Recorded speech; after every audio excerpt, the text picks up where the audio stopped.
Mars Console Gamer. Yeah. Hey, Commandos! Update 1.6 is out for John Carpenter's Toxic Commando. Although this is a big update, it is only around 700 megabytes on consoles. Here's what to expect from this update and the full patch notes. Prepare to suffer. Very few Commandos will be ready for our new difficulty setting, the Insane one. This is the ultimate challenge, only for certified elite zombie killers. To unlock the Insane difficulty for each map, it must first be completed on hard difficulty. Alongside the prestige system change you've requested, we're also implementing a ton of balance changes on this patch.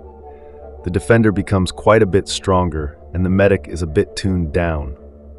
Here are the official 6.1 patch notes. Insane difficulty.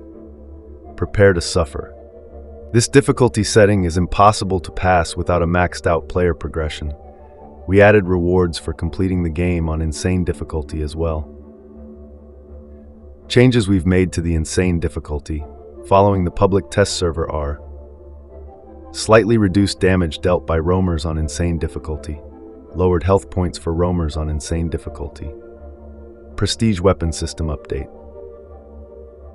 Attachments and tiers are no longer removed when upgrading a weapon's prestige. Only the weapon's level is now removed when upgrading a weapon's prestige. Respawn system update. The moment the first player dies, a random revival pod is selected for him from those located between 100 and 160 meters away. If there are no such revival pods, the nearest revival pod is selected. This change was made to remove situations where players had to cross a significant part of the map to rescue their teammates from the revival pod. Class abilities updates. The Operator class. Drone. Base damage increased by 20%. Ability duration increased by 100%. Dragon Breath. Base damage increased by 125%. Ability duration increased by 100%. Lancer. Ability duration reduced by 75%. Impulse base damage reduced by 20%. Ability duration increased by 200%. The Defender class. Triad becomes Pentad, deploys 5 barriers instead of 3. The ability also uses 55% less energy when the barrier is not dealing damage or not taking damage. Efficiency perk. The ability uses 15% less energy when the barrier is not dealing damage or not taking damage. 4 perk upgrade levels, each plus 15%. The Medic class. Trauma Center. By default, ability energy regenerates only from enemy kills. Can be changed with the Wizardry perk.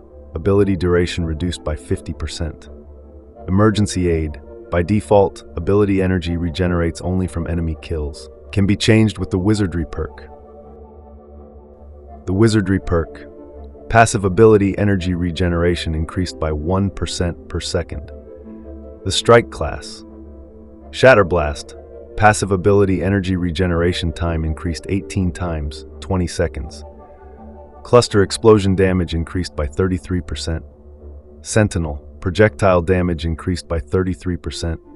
Sentinel can now fire 25 shots, previously 7. The system for displaying weapon pickups beams has been improved. Each player on the team now sees a different color for weapon pickup beams on the map.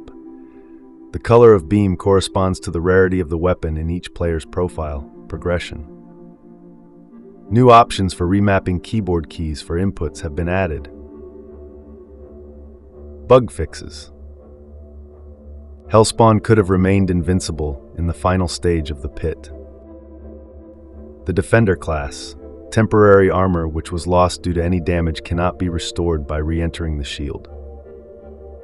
The Repulsor perk does not activate on all roamers caught in the shield. 2 players cannot activate the terminals to open the container en route of evil. They could only do so if both pressed on the terminals at the same time. Snare could remain idle for a period of time after spawning. 2 players with the Medic class and the Remote subclass could infinitely restore their abilities. Various crash fixes were implemented for improved game stability. For PS5, 2 frequent crashes have been fixed. That's it for this update. Have fun playing John Carpenter's Toxic Commando. Thank you for watching the video. Stay tuned for more updates on games, gameplay of new and older releases, console hardware, and various art.